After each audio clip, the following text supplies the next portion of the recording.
Já jsem Honza Havíř a už 11 let dělám parkour.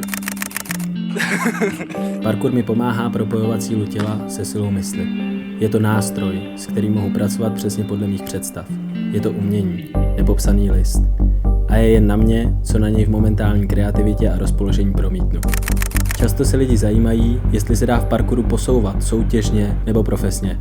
Odpověď je ano, ale to není to, o co v parkouru jde. Parkour je cesta. Není to jen pohyb. Je to způsob myšlení. A když pouze skáčete a zapomínáte na tu mentální stránku, je to, jako byste dělali parkour jenom z části. Parkour nemá přesně definované hranice jako ostatní sporty a nemá přesně určené konkrétní místa.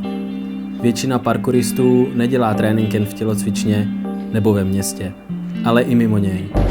Lidská mysl vidí inspiraci úplně všude, stále chodíte, rozhlížíte se kolem sebe, hledáte spoty, představujete si, co byste tam skočili. Cestujete do cizích zemí, kde si myslíte, že jsou lepší zdi, než zrovna u vás doma. V silném těle je silný duch. Parkour je pohybově tak komplexní aktivita, že to není jen o tom přijít na spot a začít skákat. Chce to přípravu, disciplínu, workout, aby tělo zvládalo tlumit tu nekonečnou energii pohybu. Někteří lidé považují parkour za vandalismus, jiní ho oceňují, další se vás snaží odradit rizikem zranění.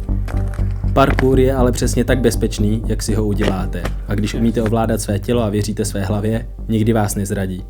Důležité je neustále překonávat sám sebe, ale nezapomínat na své limity.